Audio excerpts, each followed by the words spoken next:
이번에는 토론 스타일을 좀 바꿔봤습니다. 항상 테이블 토론 스타일로 했는데 옥스퍼드 스타일 디베이트라고 여러분 혹시 아시나요? 여러분 모르시는군요. 팜플렛을 지금 다 가지고 계시죠? 첫 번째 장을 좀 펴주시겠습니까? 첫 번째 장을 펴주시면 저희에 맞게 저희가 제너럴한 규칙을 사용할 수 없게 좀 수정 규칙을 해봤습니다. 4대4 토론으로 그래서 진행을 하는데요.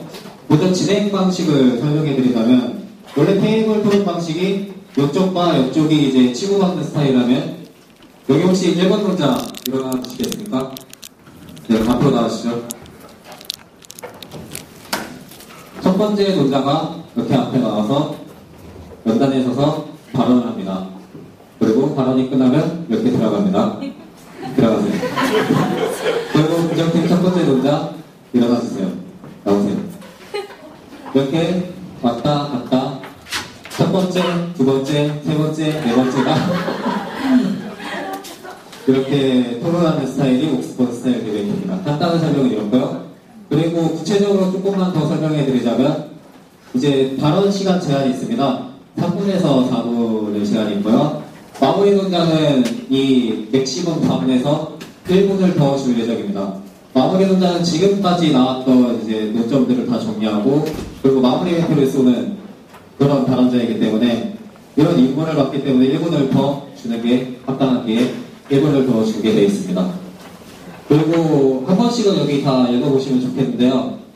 여기 이의제기 횟수가 2회씩이라고 되어 있는데 저희가 중간에 이의제기를 넣게 되면은 토론 스타일이 끊긴다는 양 팀장의 합의를 들어서 이제 저희는 이의제기를 빼기로 했습니다. 여기서 참아 못된 점 좀 죄송하게 생각하고요. 그리고 저희가 긍정팀, 부정팀 팀장들이 이제 합의하에 선수 교체를 한 명씩 넣기로 했습니다. 그래서 중간에 2라운드가 진행이 되는데요. 그래서 1라운드가 끝나고 한 명씩의 선수 교체권이 사용될 예정입니다. 이 점 유의하시기 바라고요. 그리고 논자들의 임무를 좀 간단히 설명해 드리려고 합니다. 첫 번째 논자가 나오게 되면은 첫 번째 논자는 주제에 대한 정의와 용어 정리를 하게 됩니다. 그리고 앞으로 우리 팀에서 나올 논점을 정리하게 됩니다. 이것이 꼭 임무고요. 그리고 저희가 마지막 스펙 판단에 대해서 지금 다 채점표하고 채점표를 받으신 분도 있고 지금 긍정, 부정이라는 표만 받으신 분이 있을 겁니다. 지금 채점표는 각각 이제 한 명씩 해당되는 경우고요. 하나씩 거기 총점이 다 옆에 서 있을 거예요. 다 체크하셔가지고 그거에 맞게 객관적으로 평가를 해주셨으면 좋겠습니다. 여러분의 판단이 스펙 판단에 결정적인 영향을 미치기 때문에 꼭 부탁드립니다. 그리고 간단히 저희 주제에 대해서 소개하려 합니다. 동성애 혼인신고에 관해 여러분들은 어떤 생각을 가지고 오셨는지 잘 모르겠습니다. 근데 저는 이렇게 생각을 합니다. 지금은 이게 저희가 사회적으로 끌고 나오기에 조금 이를 수도 있습니다. 근데 세계적으로 봤을 때 현재 성소수자들이 지금 혼인신고나 그리고 본인들의 인권에 관하여 시위를 하고 있고 그리고 지금 세계적 추세에 따라 지금 우리나라는 아직까지는 이 성소수자들에 대한 인권이 정확하게 명시가 되지 않고 있고 기성세대들이 지금 상당히 반대하고 있는 상태입니다. 그래서 수면 밖으로 지금 떠오르지 않은 상태인데요. 그래서 저희가 이거를 준비할 때 이렇게 생각을 했습니다. 이걸 과연 누가 토론으로 이끌고 나가야 될 것인가? 그것이 대학생들의 몫이라고 저희는 생각했습니다. 그래서 동성애 간의 혼인신고 약간은 좀 되게 자극적일 수도 있어요. 어떻게 보면 여러분들이 듣기에 성소수자들의 인권이 오히려 침해되는 것이 아닌가 이렇게 생각하실 수도 있겠지만 그래도 저희 문제 잘 봐주시고 그리고 나중에 갔을 때 성소수자들이 이러한 요구를 했을 경우 그때 어떤 판단을 내릴 것인지 미리 생각해 주셨으면 좋겠습니다. 네, 참 여기 앉아 계신 분들이 지금 떨 것 같은데요. 저도 그런 했기에 이해합니다. 저도 지금 떨고 있고 네. 그렇다면 지금부터 긍정팀 첫 번째 논점부터 나와서 이 토론 시작하겠습니다.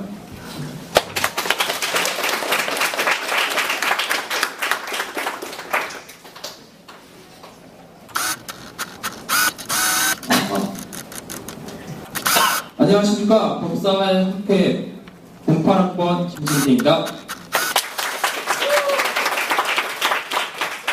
우선 바쁘신 와중에도 다들 참석해주신 여러분께 정말 감사하다고 말씀드리겠습니다.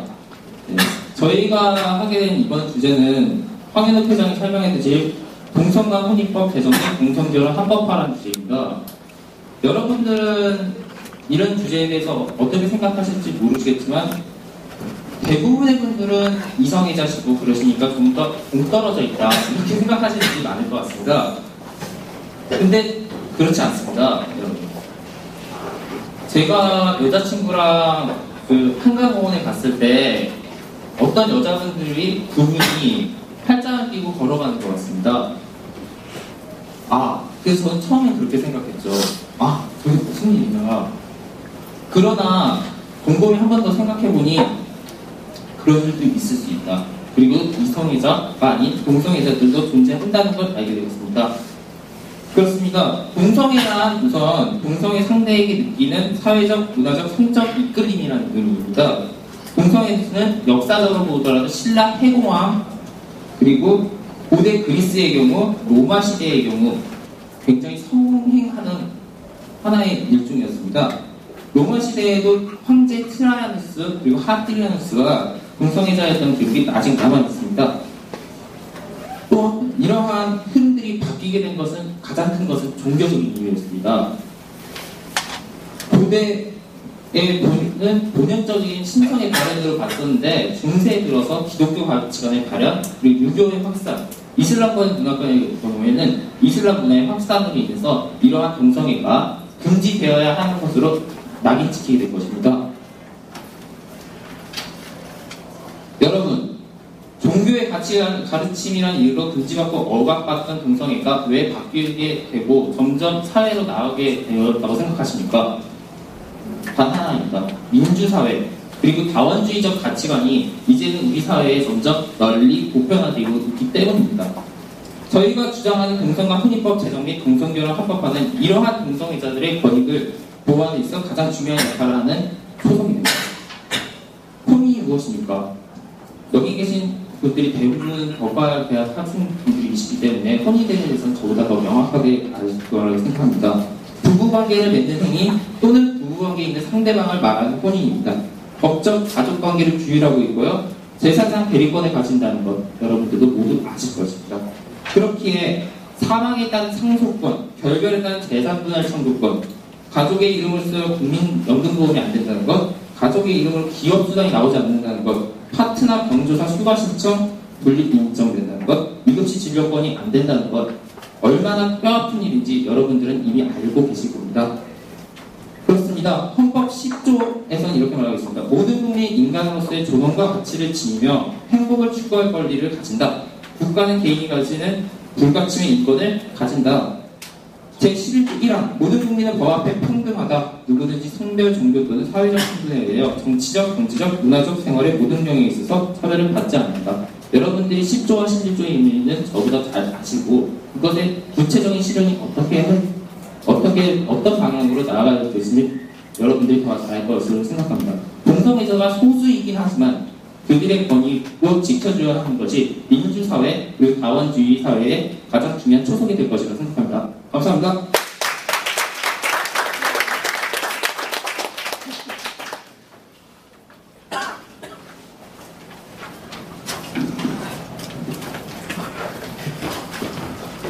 안녕하십니까. 부정측 제1입문자 이문지라고 합니다.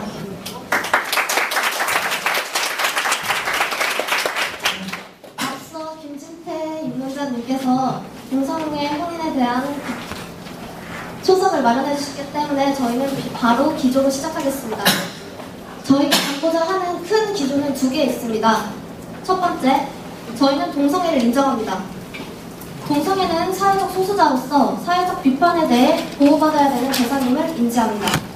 하지만 동성혼을 인정해야 하는가? 라고 물으신다면 그것은 아니라고 말씀드리고 싶습니다.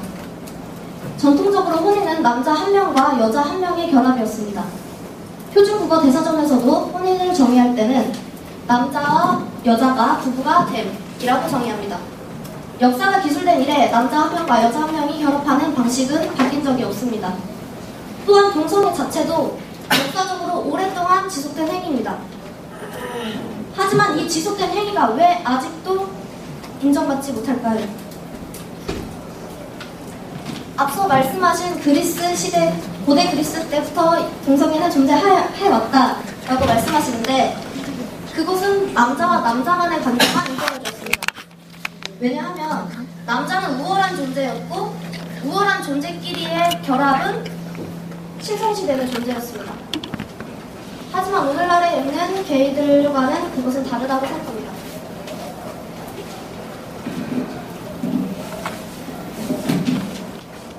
오랫동안 지속되어 온 동성애입니다. 하지만 왜 아직도 혼인하지 못할까요? 법이 없기 때문에 혼인하지 못합니까? 정말로 법이 없기 때문입니까? 혼인을 한다는 것은 가정을 이룰 권리를 부여한다는 것입니다. 가정을 부여하게 된다면 자식을 기를 권리도 당연히 부여됩니다. 8살짜리 입양된 아이가 있습니다. 그 아이는 매일 아침 부모님의 출근길에 동행합니다. 출근하는 아버지의 등을 아빠가 끼었습니다. 출근하는 아버지에게 아빠는 넥타이를 만져주며 키스를 합니다. 지금 웃으시는 여러분의 인식이 사회 인식입니다. 지금 피식 웃으셨죠? 아버지가 아빠에게 키스를 한다는 것 자체가 우리는 아직 받아들일 준비가 되지 않았다는 것입니다. 미래에, 아주 미래에 동성애자들도 우리가 받아줄 수 있다 라고 해서 지금 법 자체가 바뀌어야 합니까? 지금 저희는 받아들이지 못하는데 법으로 사회 인식을 강제적으로 바꿔야 합니까? 동성혼을 허락한다면 새로운 가족 형태에 대해 교과서는 기술해야 합니다. 아이들은 교과서에 동성혼이 실린 내용을 읽게 됩니다. 여러분의 아이가 아빠와 아버지가 안고 있는 이런 동성 가족에 대해 배운다는 것을 여러분은 용인하실 수 있습니까? 이 과정을 유럽 10개국과 남아공 1개국이 수락하였습니다. 유럽은 부유한 나라이기 때문에 그 부유한 나라에서 10개국이나 동성혼을 허락하였기 때문에 우리는 동성혼을 받아들여야 합니까? 이것이 세계적 추세라고 할 수 있습니까? 저희 나라와 비슷한 문화권을 가진 동아시아권에서는 아직 단 한 군데도 동성혼을 허락한 나라는 없습니다. 세계적 추세라는 말에 따라 우리가 사회 인식을 강제로 바꿔야 합니까? 세계적 추세. 여러분, 세계적 추세가 됐지만 추세라고 할 수도 없고 여러분이 살고 계신 이 땅, 여러분이 밟고 계신 이 땅은 대한민국임을 알아주셨으면 좋겠습니다. 감사합니다.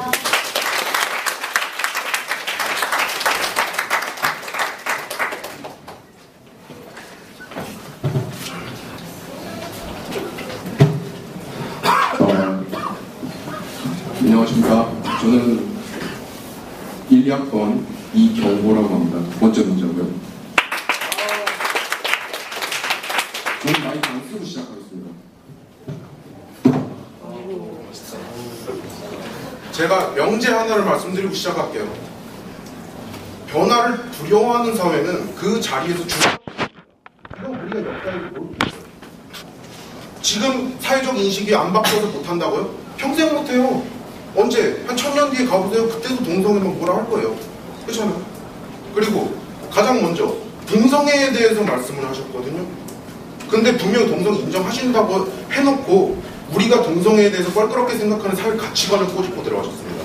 이거는 논리적 오류라고 보입니다. 일단 그 다음에 세계적 추세를 이제 맨 마지막에 말씀하셨던 거죠. 이게 이제 제 주장이기도 합니다. 저희 반대측의 주장입니다. 세계적 추세라는 것은 우리는 가장 높은 곳에서 바라봐야 합니다. 세계적 추세라는 것은 추세는 방향성이 있기 때문이죠. 그 사회 60억 인구 중에 50억이 찬성한다고 해서 그것이 세계적 추세가 되는 게 아닙니다. 예를 들면 왕정 생각해 보십시오. 왕이 없는 나라를 생각을 못했습니다.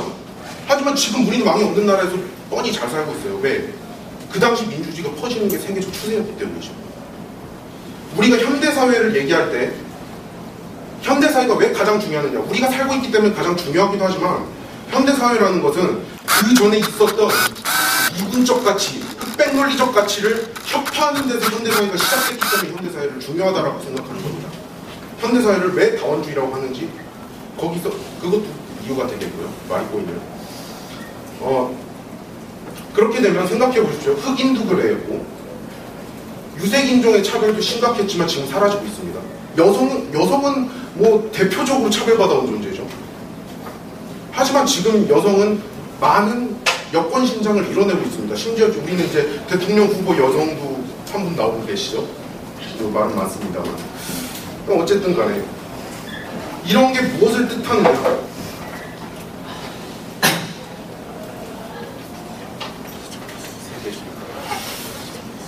추세라는 것이 겨우 10개 국가만이 했다고 해서 겨우 수량적 양이 작다고 해서 그것이 방향성이 아니다라고 말할 수는 없다는 겁니다.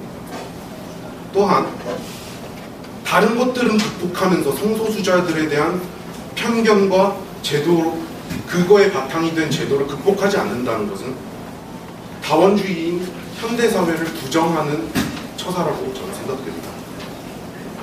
저는 여기까지 하겠습니다.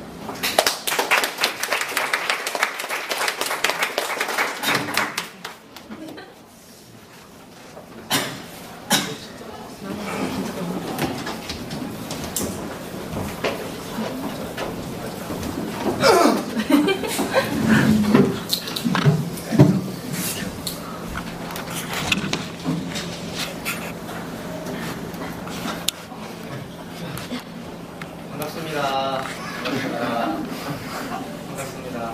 이렇게 늦은 시간에 저희 공개 토론에 참여해주신 여러분께 정말 마음에서 우러나는 감사를 보내드리고 싶어요. 늦은 시간인데. 자, 먼저 반론을 해드릴게요. 동성애 혼인이 세계적 추세라는 것 맞습니다. 죄송해요. 추세라고 주장을 해주셨어요. 근데 저희는 그렇게 인정하지 않습니다. 왜냐면 앞선 주자께서 말씀해 주셨듯이 세계화는 방향성을 지녔죠. 방향이 한 방향만 있습니까? 수없이 많은 방향들이 있죠. 세계화가 만약 방향성을 지녔으면 지닌 방향대로 따라갈 필요가 전혀 없죠. 그리고 유럽 내지 서양의 일부 국가들이 동성애 혼인을 찬성했다 한들 그것이 어찌 동아시아권에서 인정하지 않는 문화를 수용하고 그런 방향으로 나아갈 수 있겠습니까? 명제를 던져주셨어요. 근데 만약 세계화가 오는 것이면 공산주의는 어떻게 설명하실지 저희 궁금합니다. 공산주의가 한때 세계적 추세였던 적이 있었죠. 근데 지금 공산주의의 체제는 어떻습니까? 여러분이 더 잘 아실 거라 생각합니다. 자, 존엄한 여러분, 제 뒤에 있는 법원 마크를 봐주세요. 우리는 국민이고 헌법이라는 대질서 아래에 있는 개인으로서 국가가 보장해주는 권리를 누릴 자유가 있고 국가가 보장하는 기본권을 누릴 자유도 있습니다. 또 그에 따른 의무도 지니고 그에 따른 수많은 권리를 누리며 우리 지금 살고 있죠. 심지어 우리 공기를 먹는 것도 권리 중 하나입니다. 자, 우리 헌법 제36조 1항 혼인과 가족생활은 개인의 평등과 존엄을 바탕으로 성립되고 유지되어야 하며 국가는 이를 보장한다.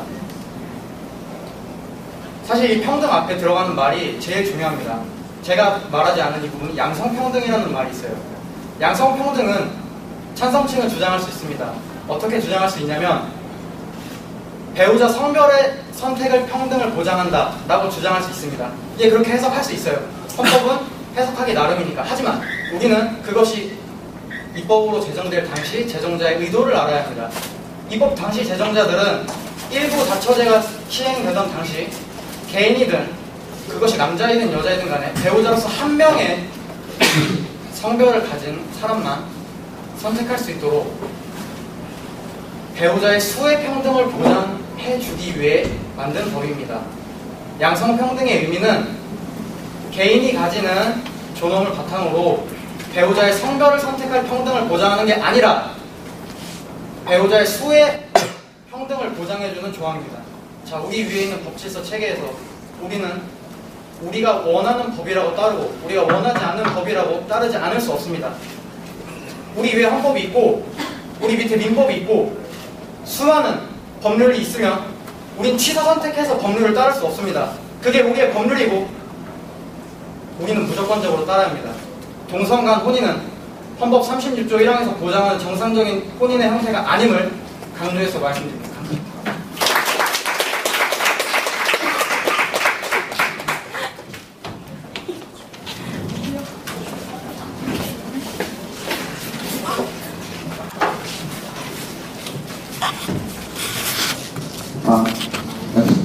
안녕하세요. 법사협회 이영일 영팔사범 김영준입니다. 앞서 법에 대해 김민식 원장을 이야기해 주셨는데요. 저는 이 법에 대해 이야기하기 전에요. 모두들 그 성문화라는 걸 배우셨듯이 제가 법이란 게 사회적 통념에 의해 성문화된 것들이잖아요. 그래서 저는 여기서 법의 문제를 다루기 전에 사회적 통념에 관하여 이야기를 해보고 싶어요. 제가 동성애자들 그나마 여기서 가장 잘 이해한다 생각하거든요. 물론 제가 개인한 건 아니고요. 좀 말이 이상한데 저희 부모님 중 한 분이 외국인이세요. 아버지는 한국인이시고 어머니가 일본 쪽 분이세요. 그래서 결혼하시기 전에 아시다시피 제가 20살이고 결혼하신 거면 한 20 몇 년 전이시니까 그때만 해도 한국인 남성이 일본인 여성이랑 결혼한다는 거는 생각도 못했고 집안 반대도 엄청 심했고 또 주변에서도 막 별로 좋은 눈초리는 안 봐주셨죠? 그래서 결혼하시고 난 다음에도 저희 어머니는 할머니한테 좀 많은 좀 안 좋은 소리도 들었고 한 5살 때 어머니가 통화를 하실 때마다 혼자 우셨어요. 그래서 좀 그걸 보고 항상 좀 안타깝다라는 생각을 했었죠. 근데 지금 보시면 누가 부모님 국적 가지고 누가 뭐라고 하나요? 제가 여기서 어머니께서 일본인이라고 말하셔도 딱히 욕하시는 분들은 없잖아요? 그쵸?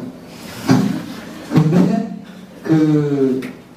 제가 지금 제가 말하고 싶은 것은 정말 이렇게 20 몇 년이라는 짧은 세월 안에 이렇게 사회가 변해왔어요.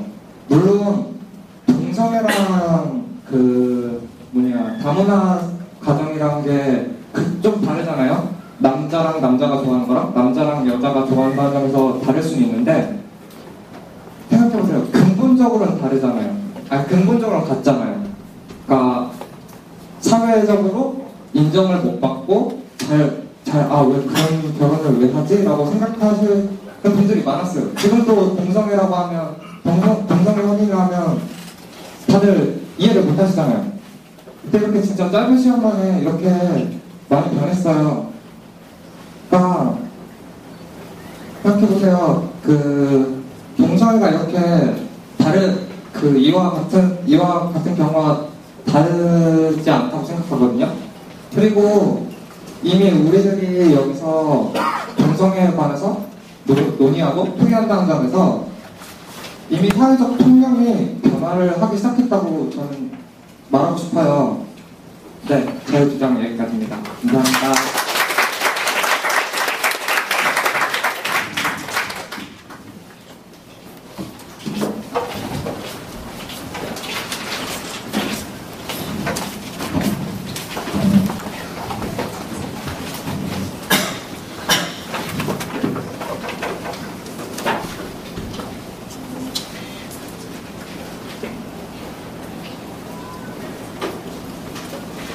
네, 안녕하세요. 저는 부정택 세 번째 임무자 안호진이라고 합니다.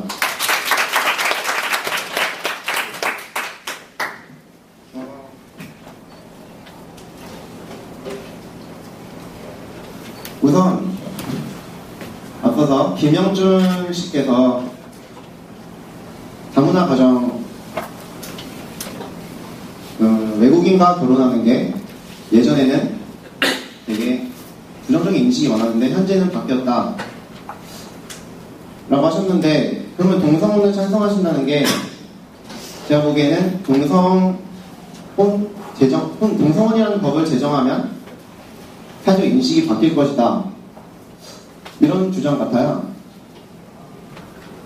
그러나 법을 제정해서 사회 인식을 바꾼다 이런 것은 과거에 단발령을 시행해서 한국인들을 서양화, 일본화하겠다는 그런 주장과 무엇이 다른지 잘 모르겠습니다. 그리고 어떤 사람들은 동성애가 선천적이다 그렇게 주장하십니다. 하지만 이 주장은 과학적인 증거가 부족하고 유전자로 성 정체성이 결정된다라는 주장은 매우 위험한 발상입니다. 과거에 세계 2차 대전 당시 나치가 동성애자와 유대인을 학살했던 그 일을 합리화시킨 논리가 바로 이 유전학, 우생학입니다. 상식적으로 생각해봤을 때 성정체성이 유아기와 청소년기에 일어난 경험에 의해 전혀 영향을 받지 않는다 라는 것은 납득이 가지 않습니다. 스탠리 그랜지라는 학자에 따르면 한 개인의 성 정체성은 초기 장년까지 굳지 않고 형성되어 간답니다. 즉, 동성애가 후천적인 영향을 많이 받는다 이런 의미죠. 판결문 2004-9 619를 보면 이렇게 나와 있습니다. 동성애자가 아닌 다수의 청소년들에 있어서 동성애에 관한 정보의 제공이 성적 상상이나 호기심을 불필요하게 부추기거나 조장하는 부작용을 야기함을 부정할 수 없다. 이렇게 하면서 동성애를 조장할 수 있는 것이 청소년 유해 매체물 심의 기준으로 적합하다고 그렇게 말했습니다. 즉, 동성애를 조장할 수 있는 것이 청소년 유해 매체물이 된다 이런 말이죠. 그런데 동성혼이 입법화되면 저희는 아이들에게 동성 부부에 대한 내용을 교과서에 담아서 가르쳐야 합니다. 그러면 동성애에 관한 정보를 교과서에 담는 것이 되고, 그러면 교과서는 동성애에 관한 정보를 담고 있으므로 동성애를 조장할 수 있는 그런 것이 되고, 그렇게 되면 교과서가 청소년 유해 매체물이 된다는 말도 안 되는 그런 일이 발생합니다.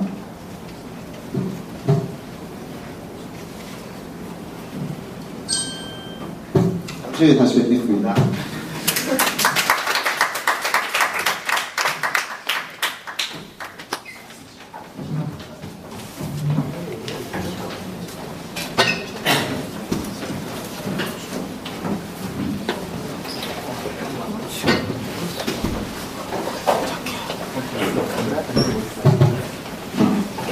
네, 안녕하십니까. 저는 금정측 1, 2학번 장채진입니다. 네, 저는 바로 반론 들어가겠습니다.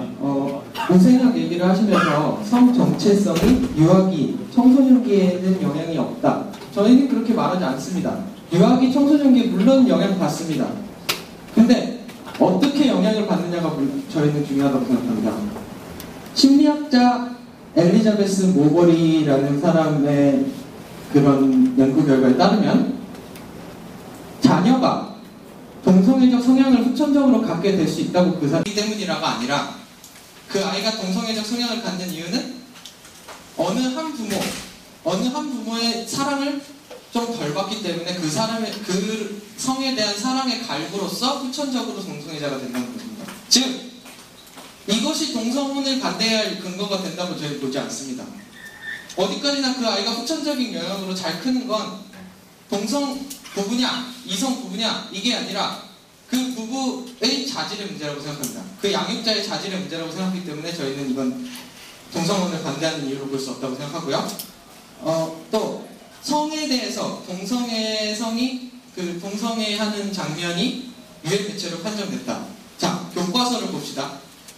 청소년 유해 매체로서 지금 소위 야동이라고 불리는 게 많이 돌아다니고 있죠. 교과서에서 정상적인 가족, 어머니와 아버지가 있는 가족을 얘기할 때 야동에 대해서 얘기합니까? 동성애 자체가 유해 매체가 됐다는 소리는 아무것도 없습니다. 단지 소위 말하는 포르노 같이 동성애적 하는 것이 조장할 수 있다는 겁니다. 그게 무슨 말이냐? 교과서에서 만약에 정말 말 그대로 막 가족은 막 섹스도 하고 해야 돼 하는 거야 막 그렇게 말하면 이건 분명 교과서가 잘못된 겁니다. 한데 가족의 한 형태로서 동성애 가족이 있다는 건 엄연히 있는 존재에 대해서 설명해 주는 것이기 때문에 이것이 청소년 유해 매체로 될 거라고 생각이 전혀 안 듭니다. 예, 그렇다면 그런 조장 가능성 또한 없다고 보고요. 예, 자, 헌법 제11조에 보면 평등권에 대한 이야기가 나옵니다. 헌법 제11조를 말씀드리자면 모든 국민은 성별, 종교 또는 사회적 신분에 의하여 정치, 경제, 사회, 문화 어떠한 부분에 있어도 차별받지 아니한다. 자, 동성혼과 이성혼이 다른 점이 무엇일까요? 그 주체가 다르다는 거죠. 답은 간단합니다. 그러니까 지금 현재 제30 우리 국가 헌법에서 말하는 혼인이란 부정 측에서 말하길 부정 측이 주장하는 바에서 따르자면 이성혼만을 말하는 거죠. 혼인의 주체가 다르다. 내가 남성이기 때문에 여성과 결혼을 해야 한다. 이게 법이 지금 말하고 있는 거죠. 너는 남성이니까 여성과 결혼할 수 있어. 이게 법이 보장해주는 측면입니다. 그렇다면은 엄연히 이거는 성별에 의한 차별 아닙니까? 내가 남성이라서 남성과 결혼할 수 없다고 합니다. 혹은 내가 여성이라서 여성과 결혼을 할 수 없다고 합니다. 그럼 이건 내가 남성인 게 잘못인 거네요? 부정측 논리대로 가면 이거 아닙니까? 내가 남성이고 싶은 것도 아니었는데 그냥 남성으로서 남자가 좋은데 난 남성이니까 하면 안 된대. 그렇게 말하면 이건 엄연한 헌법 제11조에서 말한 성별에 의한 차별이라고 생각합니다.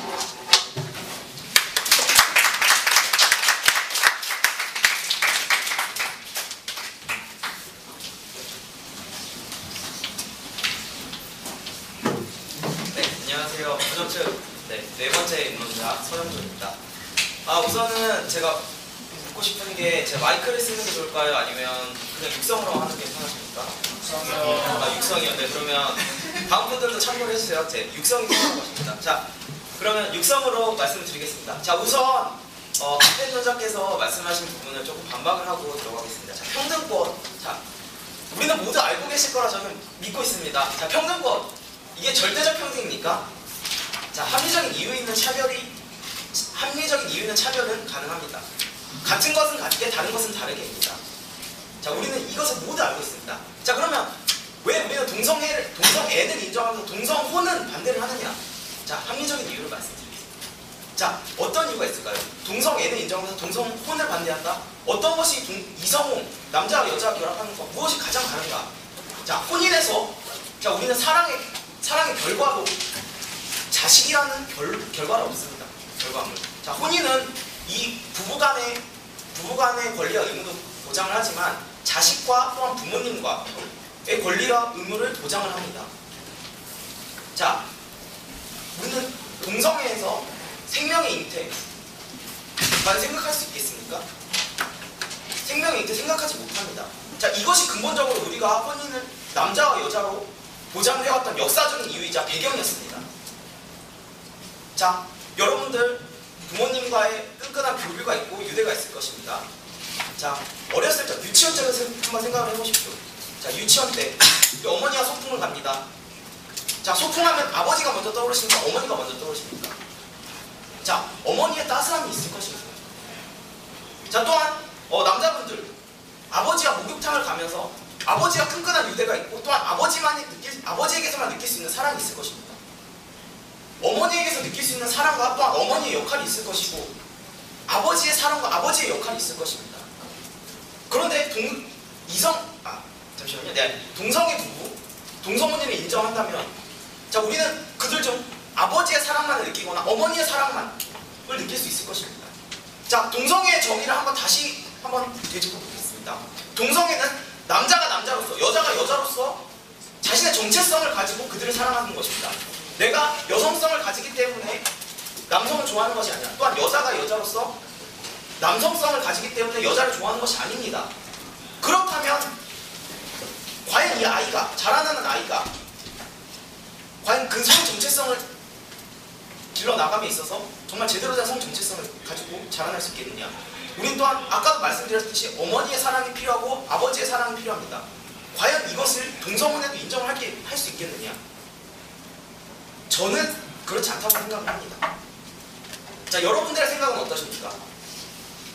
제 생각에 동의하시는지는 모르겠습니다만 여러분들이 생각하시는 게 바로 그 헌법이 우리의 생각을 기초로 만들어졌고 또한 그것이 양성평등이라는 것이 남자 여자의 결합만 혼인으로 얘기를 하고 있는 것이라면 그것이 바로 헌법이 얘기하고 있는 여러분들의 생각과 같은 혼인의 정의일 것입니다. 감사합니다.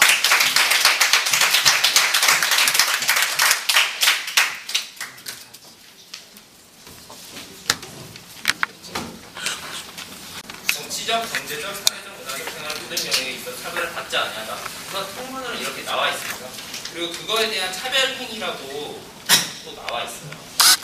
국가인권행위법에서는 성별적 치진의 차별 행위를 하면 합리적 이유 없이 성별, 종교, 나이, 사회적 신분, 출신 지역, 그리고 성적 취향, 성적 취향에 대해서도 차별하면 안 된다고 정확하게 나와 있습니다. 그러니까 이 내용 같은 경우는 첫째로 처음에 입론을 해주실 때 이 내용에 대해서 전혀 공부가 안 돼 있다 이런 식으로 생각이 들었습니다. 네.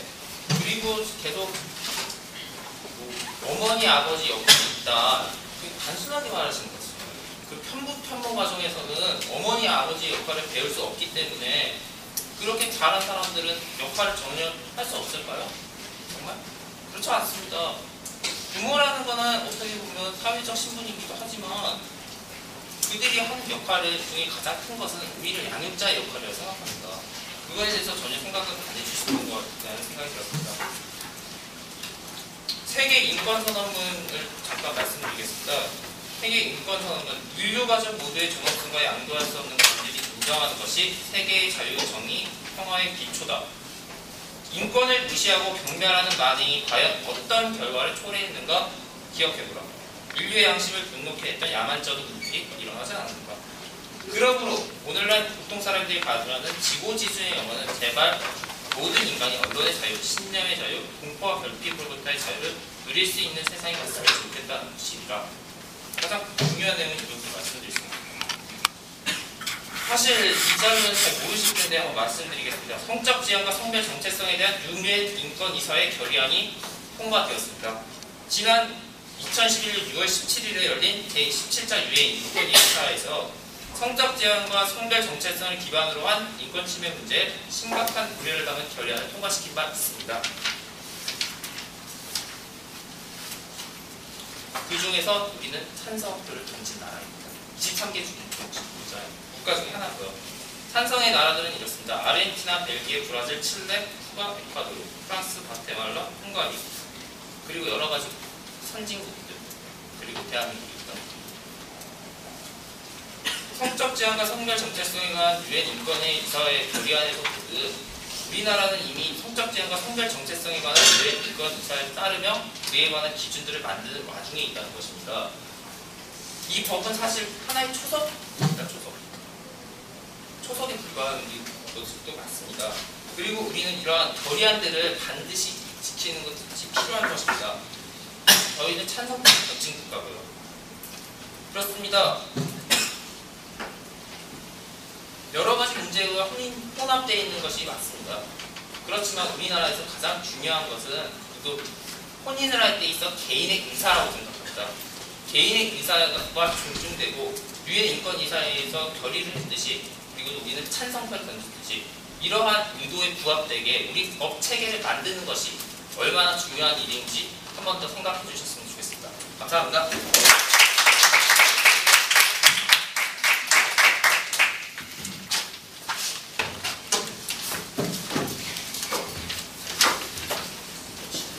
아까 너무 떨었는데 이번에는 떨지 않고 제대로 해보겠습니다. 김진태 씨께서 공격이 들어오셨습니다. 저희가 공부를 하지 않아서 너네가 틀린 말을 했다. 이제 역관광 들어갑니다. 어머니와 아버지의 역할이 없다. 어머니와 아버지의 역할은 세계 현대화된 사회에서 실종되었다. 의미가 사라지고 있다. 하지만 우리 생각해봅시다. 공학관 1층에 뭐가 있죠? 맘스터치가 있죠. 왜 맘스터치일까요? 왜 엄마의 손길을 원할까요? 엄마의 손길로 싼 이 버거가 더 맛있을 것 같은 생각이 들지 않으십니까? 파더터치! 왠지 불안해서 아빠가 자식의 뺨을 때린다거나 무서운 아버지의 손길이 떠오르지 않습니까?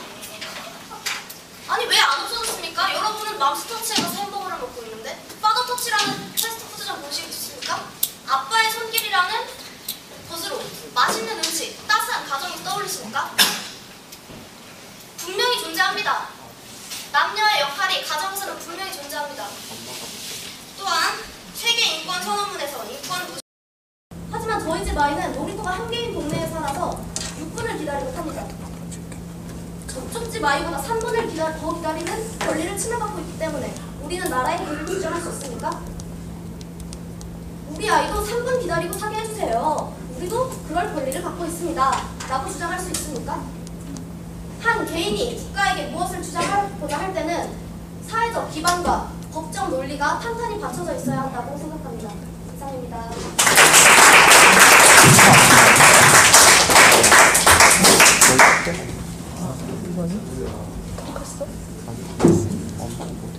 저 옷이 좀 작아서 그러는데 좀 벗고 할게요.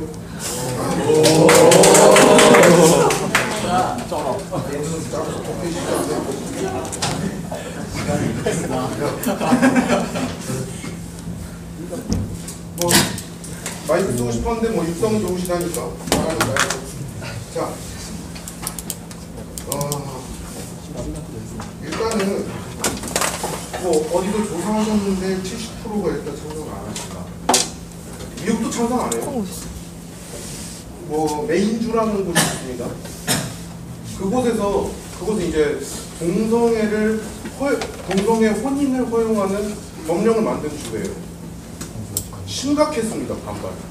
근데 딱 하나 우리가 생각해둬야 될 거는 그 반발의 대다수가 기독교였다는 거예요. 그리고 또한 우리나라에도 수많은 기독교들이 있습니다. 기독교인들이 계시죠. 그들의 영향이 미치는 겁니다. 자, 그거를 배제해놓고 저희는 대학생들 속으로 뛰어들어가 봤습니다. 연대 학생들과 그리고 타대학 학생들, 물론 연대도 제기했습니다. 타대학 학생들 대상으로 조사한 결과 87.5%가 동성애 및 동성애자들 혼인 허용을 찬성했습니다. 이게 무슨 뜻이겠어요? 분명히 통계는 어떤 사람을 집단으로 잡느냐에 따라서 결과는 달라질 수 있습니다. 이것을 그냥 편협적으로 보고 해석하시면 안 됩니다. 우리 동성애를 우리라고 하면 안 되죠. 평등한 대우를 동성애를 하시는 분들도 똑같은 인간입니다. 다른 분들과 같이 평등한 대우를 요구할 수 있습니다. 그게 왜 안 된다는 거죠? 그렇죠. 그리고 또 하나, 동성애는 찬성하시는데 혼인은 안 되겠다. 그럼 자, 물어봅시다. 남자친구분이랑 사랑은 하시는데 결혼은 안 할 거예요? 혼인이라는 거는 사랑의 지향점의 아주 그 종결점입니다. 이거 우리 드라마에서 많이 보잖아요. 난 너 사랑하는데 결혼을 못 하겠어. 그럼 여자가 딱지 때리고 뭐 막 노래 흐르고 도망가고 뭐 그러잖아요. 왜 그러겠어요? 결혼이라는 게 사랑의 결정체라고 믿는 거기 때문입니다. 만약에 동성애를 하시는 분들이 자신들의 사랑이 결정을 맺을 때가 왔다고 생각하면 결혼을 허용해줘야 되는 거 아니겠습니까? 이거는 기본이죠. 인간으로서. 뭐 앞에 이제 어떤 분들은 이제 반대하실 때 뭐 얘기를 하시더라고요. 아이 얘기를 하시는데 저는 이건 이제 시간이 없으니까 간단히 말씀드리겠습니다. 우리나라는 고아 수출국이라는 명예를 지금까지도 안고 살아오고 있고 해마다 9,000명에서 11,000명 정도가 입양을 대기하고 있습니다. 이게 무슨 뜻이겠어요? 국가에서 포용할 수가 없으니까 국민을 버린다는 거예요. 그런데 만약에 이들이 우리나라는 수많은 노력을 통해서 국내 입양률이 점점 좋아지고 있는 나라입니다. 그렇기 때문에 만약에 동성애 부부들이 입양을 할 수 있도록 규제를 풀어준다면 이런 좋은 현상의 촉진제가 될 수 있습니다. 그리고 누군가는 심리적인 거를 말씀하실 겁니다. 잘하면 그 아빠 엄마 역할 어떻게 뭐 하겠느냐 이런 식으로 말씀을 하실 수 있는데 분명히 미국 같은 경우는 레즈 커플, 게이 커플이 1만 쌍 이상이 태어나고 1만 쌍 이상이 점점 신고율이 높아지고 있고 그들 전부 입양을 허용받아서 입양을 하고 있습니다. 잭 왈츠라는 사람이 아이오와주에서 연설할 때 그랬습니다. 자신은 레즈 가정에서 자랐다. 하지만 나는 대학을 멀쩡히 다니고 멀쩡한 직장에서 일을 하고 멀쩡하게 교육을 받았으며 멀쩡하게 여자랑 연애하고 다닌다. 이게 뭘 뜻하겠습니까? 가정이 불완전하다고 해서 애가 불완전하지는 않다는 겁니다. 여기까지 하겠습니다.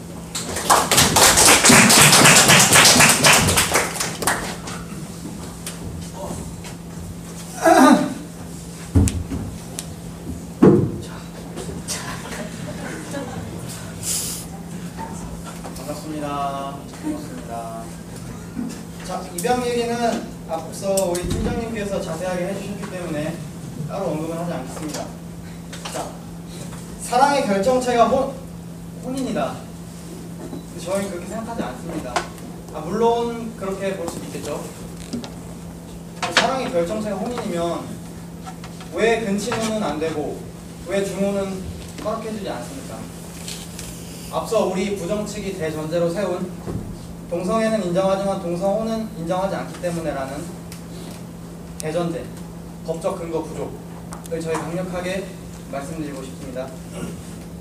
연대 조사 결과를 알려주셨어요. 근데 어떻게 사회 조사에 있어서 특정 세대 집단이 표본으로 설정될 수 있는지 표본에 저희 의문성을 제기합니다.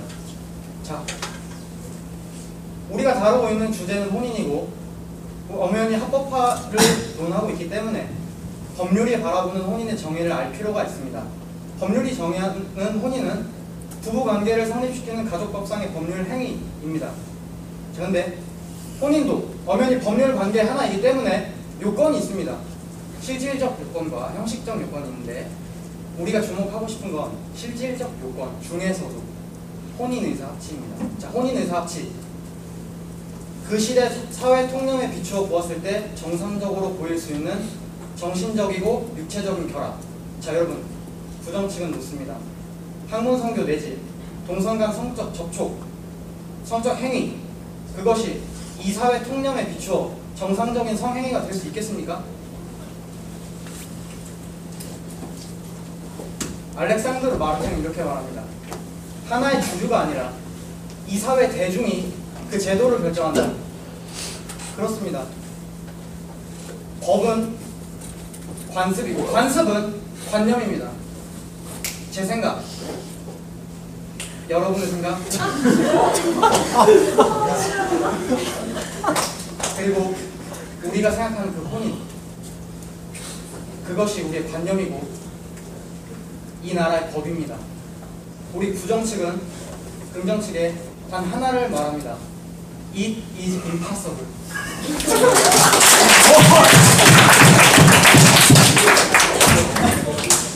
아, 눈치 잘하는데 왠지 못 찍어가지고.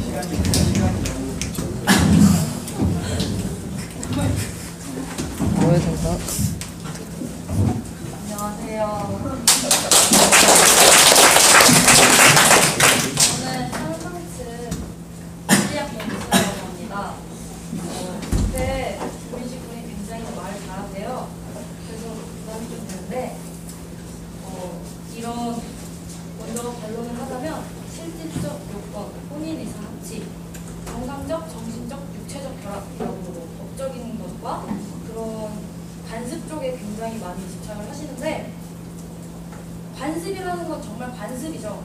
하지만 법전을 찾아보시면 혼인에 관한 법을 찾아보실 때 남자와 여자에 대한 구별은 전혀 되어 있지 않습니다. 혼인에 대한 법을 잘 찾아보시면 남자, 여자 이런 식으로 되어 있지 않고 본인과 그 배우자라고 되어 있어요. 근데 법은 전혀 동성애자에 대해서 규정을 하고 있지 않죠. 그러니까 이 법이 남자와 여자만을 나타내는 것이라고 전혀 되어 있지 않아요. 근데 관습에 의해서 그렇게 말씀하시는 거고 법의 해석을 그렇게 하시는 거죠. 하지만 지금 동성혼은 이 자리에 의견으로 나올 만큼 많이 대두되고 있는 화제예요. 그럼 이미 관습적으로 이것은 관습으로 받아들여지지 않는다라고 볼 수 있는 거예요. 우리의 관념이고 이 나라의 법이다. 하지만 관념과 법은 다르죠. 법에서는 어디에도 이 혼인은 남자와 여자만을 위한 것이다라고 규정되어 있지 않죠. 뭐 국어대사전, 그건 그냥 국어사전이에요. 국어사전은 계속 바뀌어가는 거예요. 국어사전과 법은 완전히 다른 거고 관습과 법 또한 다른 거예요.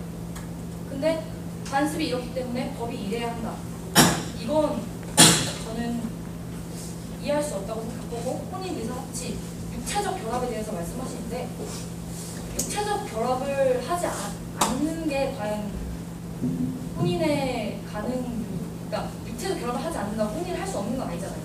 하지만 왜 동성애자들에 대해서 너희가 하는 한국 선교가 진실된 선교냐 라고 묻는 건지 저는 잘 모르겠어요. 혼전, 순결 이런 걸 요구하는 것처럼 결혼에 성적인 무엇인가를 요구한다는 것 자체가 결혼에 대해서 굉장히 의미를 성적인 쪽으로 많이 몰고 간다고 생각하고요. 저는 제 입론 여기 적어놓은 게 몇 글자 없어요. 진정한 결혼은 무엇인가. 저는 오늘 많은 분들이 그러시겠지만 결혼에 대한 로망이 굉장히 커요. 제가 사랑하는 사람과 진짜로 이 사람과 결혼이 하고 싶다라고 생각하면 많은 고민 끝에 그 사람과 결혼을 하려고 하겠죠. 근데 결혼은 물론 저 혼자 하는 게 아니죠. 저희 집안과 그 사람의 집안이 서로 만나서 상견례도 하고 그렇게 많은 걸 맞춰가면서 하는 거예요. 근데 이성애자들은 결혼할 수 있는데 동성애자들은 할 수가 없죠. 왜요? 뭐 관습. 하지만 그 사람들도 많이 생각하고 그 사람들의 끝에 그 사람들의 사랑의 끝이라는 것에 도달하기 위해서 결혼이라는 걸 택한 거예요. 양가에서 그 사람들도 우리가 똑같이 상견례를 하고 뭐 한도 주고 받으면서 그렇게 결혼을 하는 건데 과연 이게 무엇이 다르냐? 그 사람들이 생각하는 결혼과 우리가 생각하는 결혼이 다른 것이냐? 그 사람들에게의 결혼과 우리에게의 결혼이 다른 것이냐? 전혀 그런 것이 아닌데 우리는 결혼이라는 거에서 동성애자와 이성애자를 차별하고 있는 것이죠. 그들이 생각하는 결혼, 우리가 생각하는 결혼은 같은 것인데 우리는 결혼은 우리만이 하는 것이다. 이성애자만이 하는 것이다 라고 생각을 하잖아요. 어째서 그럴 명분도 우리가 그럴 수 있는 그런 게 전혀 없어요. 동성애자들에 대해서. 어떻게 우리가 내가 이성애자이기 때문에 동성애자를 너희들은 안 된다라고 말할 수 있겠어요. 우리는 다 같은 사람이고 다 같은 결혼이라는 거는 다 같은 의미를 가진 것이죠. 그래서 저는 이렇게 동성애자와 이성애자에 대해서 결혼이라는 것 자체를 아예 고려조차 하지 않는 것은 정말로 암묵적으로 우리가 차별을 하는 것이고 이러한 차별은 정말 모두 아시겠지만 어느 것으로 어느 쪽으로 봐도 용납될 수가 없다고 생각합니다.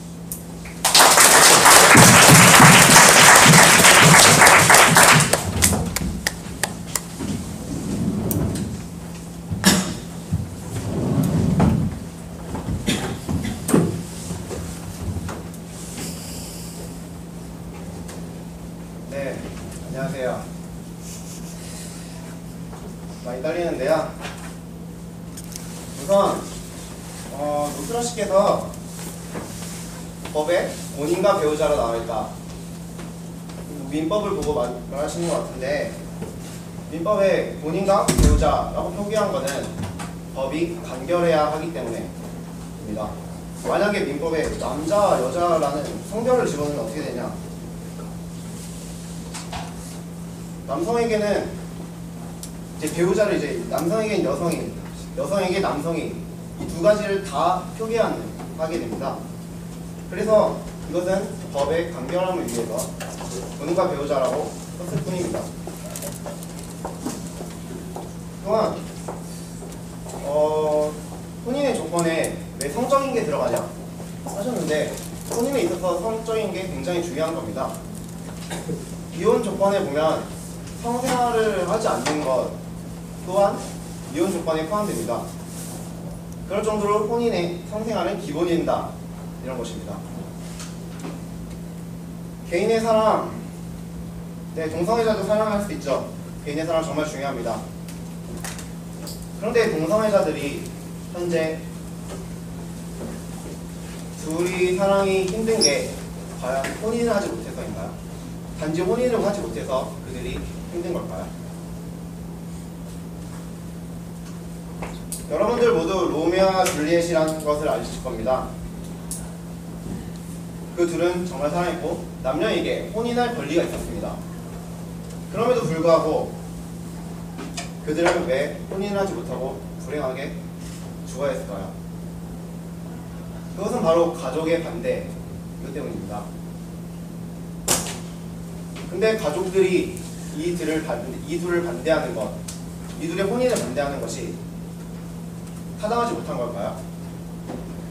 저는 아니라고 생각합니다. 혼인은 단 둘만의 문제가 아닌 가족들의 문제입니다. 법적으로 현재 법을 봤을 때 배우자의 사촌까지는 인척으로서 친척입니다. 이것만 봐도 혼인이 단지 단 둘의 문제가 아닌 양 가족의 문제라는 것을 알 수 있습니다. 한번 이런 걸 상상해 주시기 바랍니다. 만일 동성혼이 제정되고 한 동성애자 커플이 결혼했습니다. 하지만 그들의 가족이 반대합니다.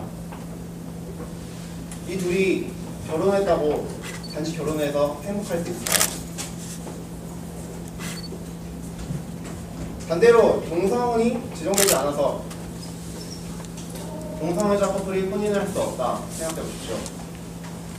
그런데 이 커플에게 가족들이 이 커플 둘의 사랑을 인정해주고 잘 살게 해준다면 이들이 충분히 행복할 수 있을 것입니다. 다시 말해서 동성애자가 지금 필요한 것은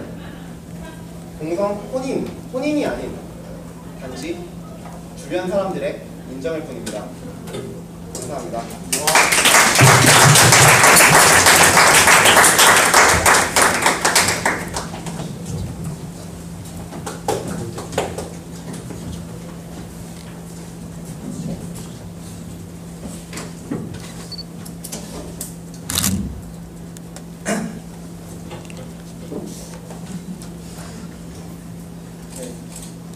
긍정 측 제가 마지막 주제로 다시 한번 인사드리겠습니다. 네, 먼저 반론부터 간단하게 하겠습니다. 가족들의 문제인 것이다. 혼인은 절대 개인의 문제가 아닌 가족들의 문제인 것이다. 예, 맞습니다. 저희도 개인의 문제가 아니라 가족들의 문제라고 생각합니다. 그건 동성혼과 이성혼을 떠나서 혼인 그 자체에 있어서 분명히 가족들의 동의가 있고 합의가 있어야 행복한 혼인 생활을 할 수 있는 겁니다. 아무리 그럼 한 부정측 말대로 정말로 합의를 안 보고서는 동성혼을 하면 이들은 행복할 것인가? 불행합니다. 근데 그럼 남녀가 혼인을 할 때 가족들의 반대에 불구하고 혼인을 하면 행복할 수 있을까요? 어디까지나 둘 다 추측에 불과하다고 생각합니다. 때문에 이거는 동성혼이 반대하는 이유로서 불과하지 않고요. 또 로미오와 줄리엣 얘기를 하시면서 그 얘기를 하셨죠. 잘 들었습니다. 거기다 이제 또 말씀해 주셨는데 혼인의 필요성이랑 네, 말 그대로 정말 가족들의 합의에 의해서만 사실혼 관계를 동성애자들끼리 유지를 했습니다. 근데 법적으로 보장이 안 돼 있습니다. 근데 둘은 서로 사랑을 했고 열심히 사실혼 생활을 누리고 있다가 한 명이 죽었습니다. 그럼 그 재산 관계는 어떡합니까? 그 둘이 사실혼 관계로만 있어서 해결이 안 되는 문제가 분명히 있기 때문에 그들이 법률적 혼인을 적법화하자고 요구하는 것입니다. 분명히 그들도 법률적 혼인을 받고자 하는 이유가 있는 것입니다. 네.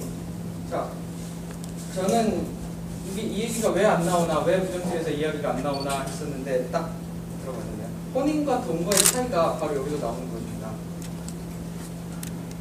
동거가 정말 그 사실혼 관계가 가족 그 개인과 개인 간의 암묵적 동의를 통해서 이루어지는 것이라면, 결혼은 사회적 인정과 함께 그 둘 사이를 국가가 보장해 주는 것입니다.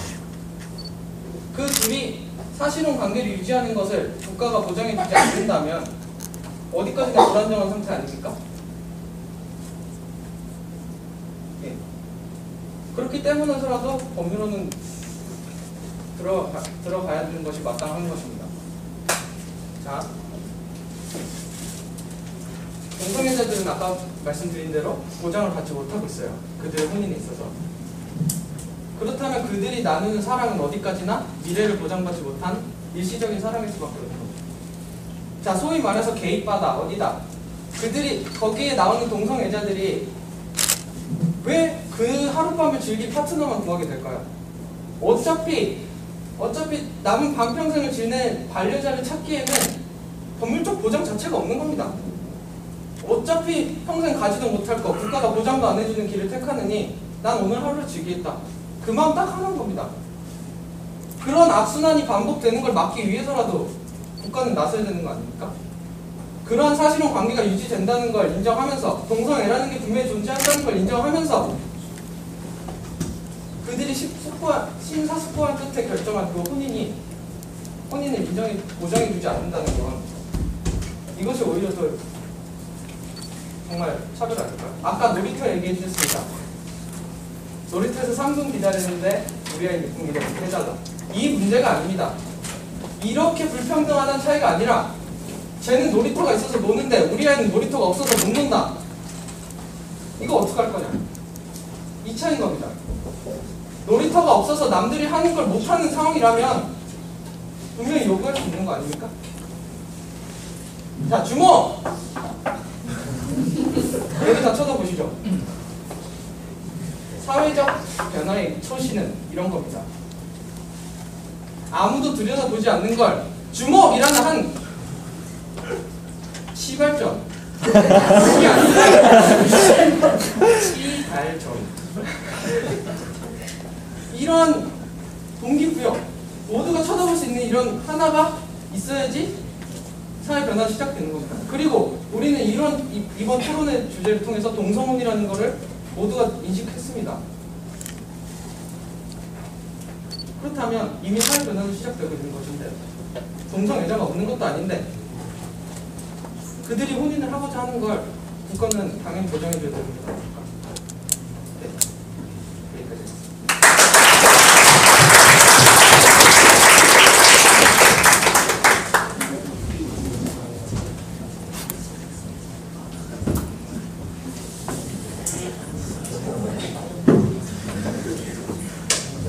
네, 드디어 마지막 토론 인론을 들으시면 이번 토론은 끝이 납니다. 우선은 마지막 찬성 측 문장께서 내려가셔서 마지막에 임팩트를 좀 주셨는데, 저는 효과가 그렇게 크지 않기 때문에 올라가서 그대로 말씀드리겠습니다. 자, 우선은 동성애 사실혼 이것 자체부터 우리 판례에서 인정하지 않고 있습니다. 자, 이거는 이제 판례 번호를 말씀드리면 2003 드랍 2 판결인데요. 죄송하지만 이제 이거는 보고 읽어드리겠습니다. 혼인제도가 역사적으로 형성되어 온 배경과 우리 헌법 및 민법이 예정하고 있는 혼인제도를 감안하면 혼인의 당사자는 남녀간을 의미하는 것이라고 보아야 할 것이고, 비록 혼인제도의 의미가 만고불변의 진리는 아니고 시대의 윤리나 도덕관념의 변화에 따라 변화할 수 있으나, 현재 우리 사회의 혼인 및 가족관념에 의하면 혼인이라 하면 일부 일처제를 전제로 하는 남녀의 정신적, 유체적 결합을 의미하고, 아직 그 의미에 있어서 변화를 찾을 수 없다고 할 것이다. 여러분들 지금 고개를 끄덕거리시는 분들이 계실 텐데, 이게 사실입니다. 그리고 이게 지금 여러분들이 생각을 하시는 것입니다. 동성 사실혼 자체 인정을 하지 못하고 있는 이 현재 시점에서 동성 혼인 과연 인정할 수 있겠습니까? 자, 저희 측 주장을 다시 한번 정리를 해드리겠습니다. 자, 현재 헌법에 비춰봤을 때 동성혼을 인정할 수 없습니다. 저희는. 그리고 또한 본인의 역사적인 목적과 배경에 비춰봤을 때 또한 동성혼을 인정할 수는 없습니다. 현재 사회 통념에 비춰봤을 때도 동성혼을 인정할 수 없습니다. 동성혼으로 이루어지는 가정에 제가 아까 말씀드렸던 아버지 역할, 어머니 역할, 맘스터치에 비춰봤을 때도 저희는 현재 동성혼을 인정하기 힘들다라고 말씀을 드립니다. 자, 앞에서 이미 많은 주장들이 나왔기 때문에 저는 다시 주장을 드리고 싶지 않습니다. 여러분께서는 이미 판단이 쓰셨을 것입니다. 자, 물론 동성애 여러분들이 지금 어떻게 생각하실지는 모르겠습니다. 하지만 저희는 아까도 얘기했지만 동성애는 보장받아야 되고 또한 소수자로서의 피해를 받지 않아야 된다고 생각합니다. 지금 현재 저희가 적극적으로 그들에게 피해를 가하고 있으니까 적극적인 입법에 의해서 이건 사회적 편견으로 동성애를 인정하지 않고 있기 때문에 그들이 억압을 받고 피해를 받고 있는 것입니다. 자, 우리가 지금 동성혼을 만약에 제도한다고 해서 이 사회적 편견이 바뀌겠느냐? 여러분들이 아까 생각하셨던 그 생각 그대로입니다. 자, 제도가 바뀐다고 우리의 인식이 바뀌지 않을 것이고 우리의 인식이 먼저 바뀐 상황 그 이후에나 자, 동성혼 제도가 입법화될 수 있을 것입니다. 법제도 있을 것입니다. 또한 법적인 논리. 자, 아까도 얘기를 했지만 저희 측에서 만약에 저희 동네 근처에는 효창공원이 있습니다. 자, 효창공원에 불 만들어달라, 도로를 놔달라, 자전거길을 만들어달라 할 수 있습니다. 하지만 법적인 논리와 근거 없이 마음대로 그냥 해달라, 이거 떼쓰는 것에 불과하지 않다고 저희는 생각을 합니다. 여러분들이 어떻게 생각하실지는 모르겠습니다. 여러분들이 결국 결정을 내리시는 거고 여러분들이 동성혼을 법제화하는 것에 아까도 얘기했듯이 시발점이 되실 수 있습니다. 결국 여러분들이 결정을 내리시는 겁니다. 여러분들이 생각하시는 게 그것이 동성혼 법제화의 결론일 겁니다. 이상입니다.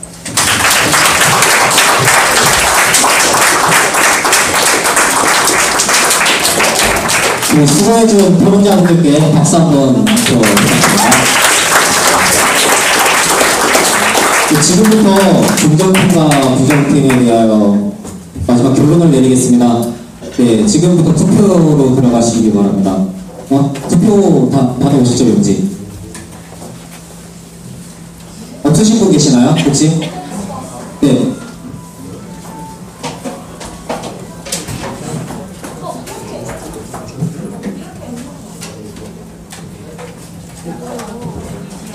아유, 오늘 제가 처음 들은 문제도 있고, 무슨 나한테 다 감춰. 왜 이런 건지 잘 모르겠습니다. 맨날 나만 왕따시키고.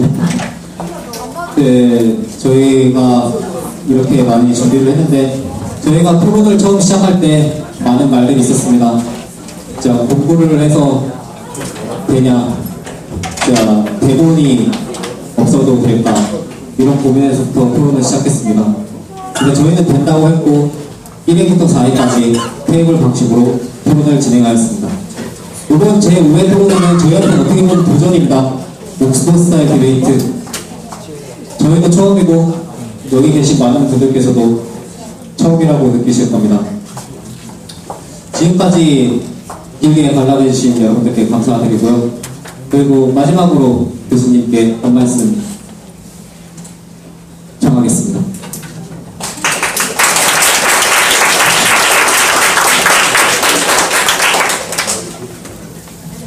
그냥 앉아.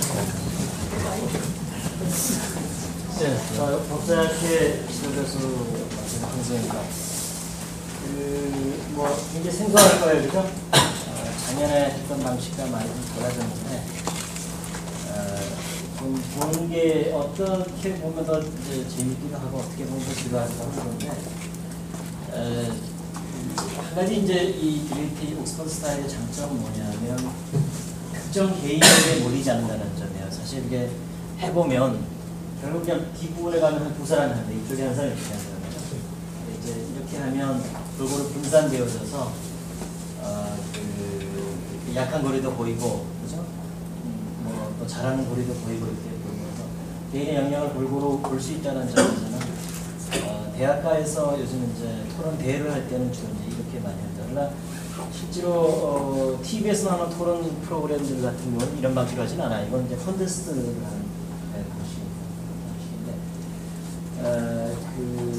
옥스퍼드 디베이트가 이런 형식도 있지만 또 옥스퍼드 잉글리시라고 또 말하는 방식도 있어요. 특별하게 이제 이런 스타일에서 말하는 영어 방식이 있는데 그걸 옥스퍼드 잉글리시라고 해요. 귀족들 이제 언어죠. 입술을 움직이지 않고 말합니다. 귀족들이 이제 우아하게 말하는 스타일인데 이제 그런 말투까지도 배워요. 친구들은. 그래서 이제 남들 앞에서 이렇게 얘기할 때 자신의 감정을 잘 드러내지 않으면서 이제 얘기하는 것을 연구하면서 이제 이렇게 이제 단련되어진 학생들이 사회에 나가서 여러 가지 역할을 하게 됩니다.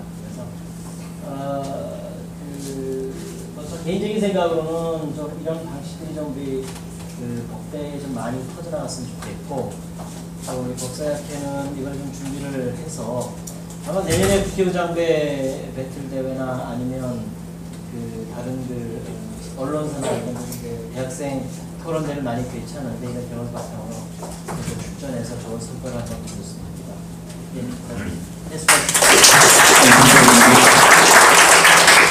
네, 투표하신 것 쪽에 좀 걸어주시기 바랍니다.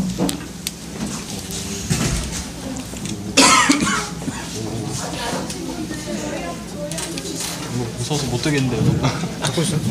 네, 합사하는 동안 혹시 질의응답 있으신 분들 계십니까? 지금 토론자분들께 본격적인 질문도 좋습니다. 간단한 질문도 좋고 제 키를 물어보셔도 좋습니다. 네.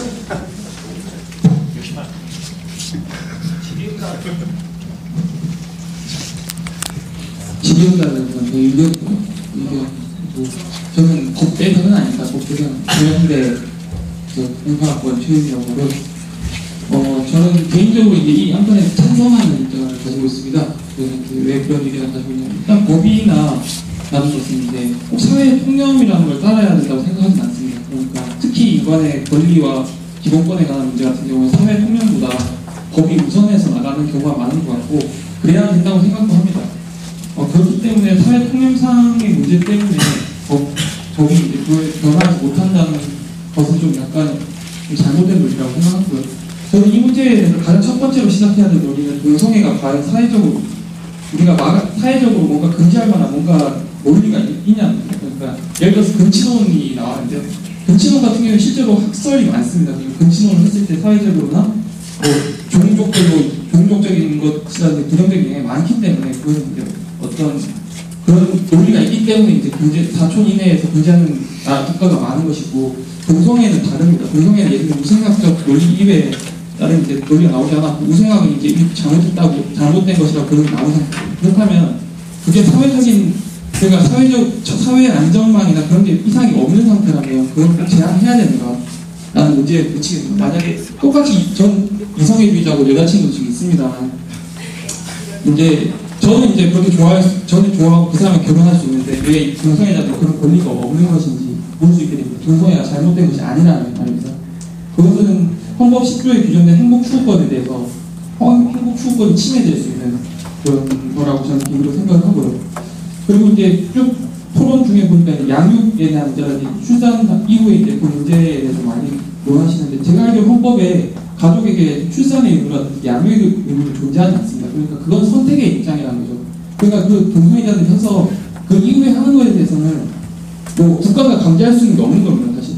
그리고 지금 편복 문제도 나왔던 것이고 저는 맘스터치 예를 드신 게 굉장히 저는 별로 안 좋게 봤었는데 왜냐하면 그것은 성역할을 고정시키는 거예요. 지금 이제 꼭 여자가 양육의 의무를 가지고 있는 것도 아니고 여자가 일을 해서 남성 전업주부가 있을 수 있는 것이고 그런 성역할이 다 무너지고 있는 상태고 양성평등이 더 강조되는 상황에서 지금 말씀하신 논거 같은 경우는 오히려 이제 헌법 11조에 규정된 평등권을 침해하는 논거라고 생각합니다. 그렇기 때문에 좀 그런 부분이 있다고 생각하고요.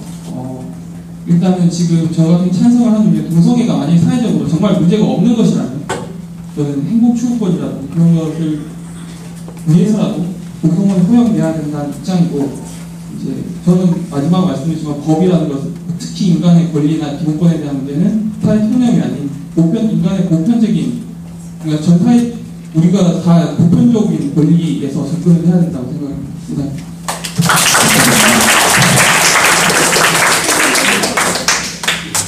누구든지 혹시 반론하실 수 있습니까? 마음사치가 안에서 마음사치 어떻게 되는 것 같으세요? 질문하신 건 아니지만 네. 대답이 혹시 필요하신가요?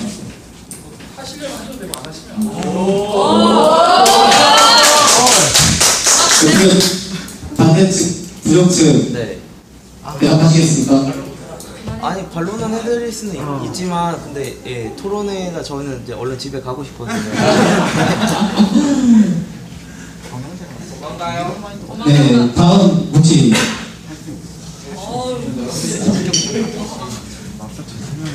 예, 오늘 정말 재밌게 잘 봤습니다. 저는 동부학번 박영렬라고 합니다. 우선 질문을 드리고 싶습니다. 동성호로 인한 동성혼을 유도하는 동성애가 어떤 원인에서 생겼는지 과학적으로 입증이 됐는지 이게 확실히 연구가 다 됐는지 그걸 묻고 싶습니다. 네, 답변 드리겠습니다.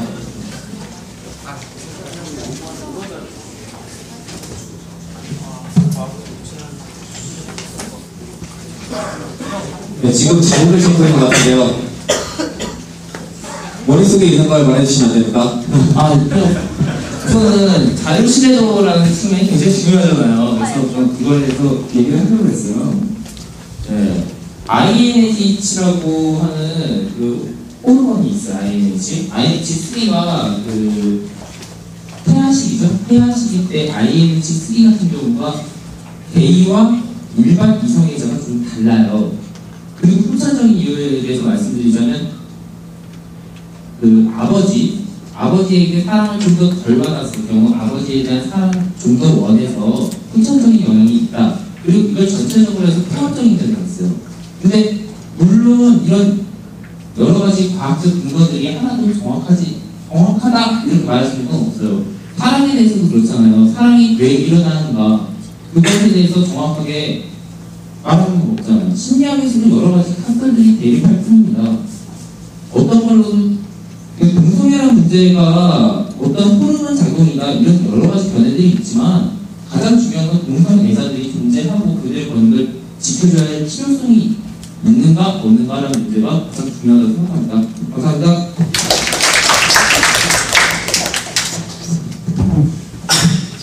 분명히 동성애는 존재하고 저도 분명히 그걸 인정해야 된다고 생각합니다. 그러나 동성혼은 신중해야 된다고 생각합니다. 물론 변화를 고려하면 발전은 없습니다. 그러나 그로 인한 영향이나 그와 같은 동성을 인정함으로써 발생할 그 부작용이나 현상들을 다 아직 확실히 이렇게 파악을 못한 상태에서 대학생들의 찬성이나 소수의 찬성이나 미국에서의 사례, 소수의 사례로는 아직 그 안정성을 담보할 수 없다고 생각합니다. 그리고 우리가 시발점이 돼야 된다 하는데 우리나라가 실험실 성지가 될 필요는 없다고 생각합니다. 왜 우리나라가 먼저 실험 대상이 돼야 됩니까? 따라서 저는 법이 사회 근간을 마련하고 또한 헌법은 국가의 백면 대계를 결정한다는 점에서 이 문제는 그리고 인류 오랜 역사간 이런 동성혼이 인정받지 못한 데 다 이유가 있는 겁니다. 따라서 저는 동성혼 인정에 대해서는 아직 신중해야 된다고 생각합니다. 네, 감사합니다. 다음 분님. 네, 안녕하세요. 저는 독과대학 윌리엄 김태수입니다. 제가 오늘 이제 저희 학술제도 일정도 있고 지금 펄스 불황이기 때문에 처음 끝까지 못 봐서 참 죄송하고 참 안타깝고요. 저는 뭐 여기서 찬성측 편향이고 반대측 편향을 하고 싶지 않습니다. 왜냐하면은 이런 문제를 가지고 이것이 옳다 그르다라는 문제를 할 수 있다는 자체가 무엇이 옳은지 정답이다는 거예요. 그러니까 거기서 중요한 거는 얼마나 자기 입장이 옳다고 남한테 압도를 시킬 수 있느냐의 문제인데 양쪽 다 참 자기 입장을 잘 표현하기도 좋고요. 제가 다 못 봤는데 특별히 저기 찬성에서는 장채준 씨가 이제 장채준 씨 그리고 반대 측에서는 안진 씨가 제가 생각하고 있던 찬성 측의 논리와 반대 측의 논리에서 생각하고 있지 못한 부분을 짚어줬습니다. 참 두 사람한테 참 좋은 의견 들어서 참 감사하고 이런 말씀 여기서 드려도 되는지 모르겠는데 이제 내일 저희 헌법연구회가 동아대 학생들이 큰 일을 있습니다. 6시 욕하니까 감사합니다. 네, 다음 질의응답 하실 분 계신가요 혹시? 네, 그러면 마지막으로 오빠! 얘 할 얘기 있대. 아니 언제 이게 너무 많이 하죠. 질문을 받아야 되는데 질문을 안 받아. 아니 저것도 의문점이니까. 박영대 씨 혹시 응답하시나요? 안 드셔도 돼요. 아니 원하시면. 네. 선배님이랑 조심스럽기는 해요. 근데 아까부터 되게 오해하시고 계신 게 제가 연대 통계를 말씀드린다는 거는 통계라는 것이 어느 표본집단을 갖고 오느냐에 따라서 달라진다는 말을 그 뒤에 덧붙여 드렸다는 거. 그거만 좀 설명드리고 싶네요. 예, 여기까지입니다. 네. 여기까지 저희 질의응답까지 마쳤습니다. 마지막으로 긍정과 부정 투표 결과를 발표해야 하는데 좀 놀라운 결과가 나왔습니다. 네, 양팀 결과 비겼습니다.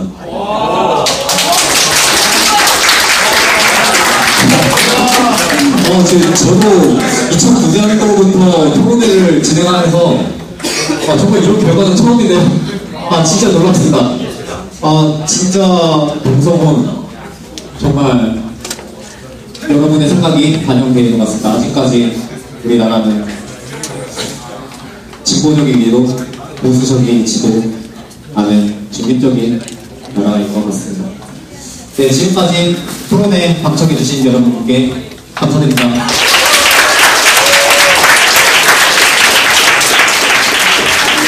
네, 집에 가는 길 조심히 들어가시고요. 네, 학교 출신 때 오늘 따뜻하게 입고 가십시오. 형님 수고했어. 야 하나 부족할 거야. 얘가 저쪽도. 쓰라 안 받았다. 쓰라. 멋쟁이 하나.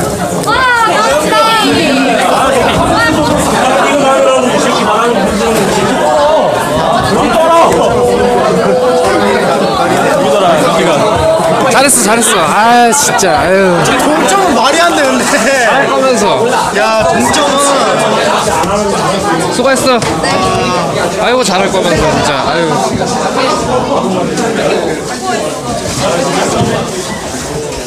아이고 형 죄송해요.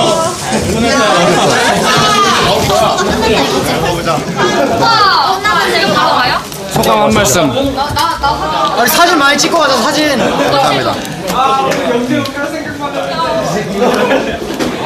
야, 이 맘스터치야! 야, 이 맘스터치! 안 닮았다, 이년아! 안 닮았다! 아빠가 잘 무시하냐! 아유 고마워요. 복수 아니에요?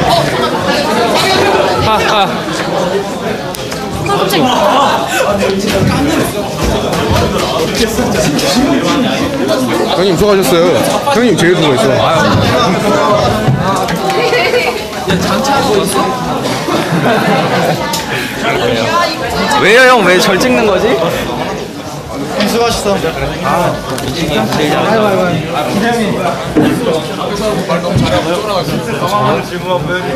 제이랑 잘했어.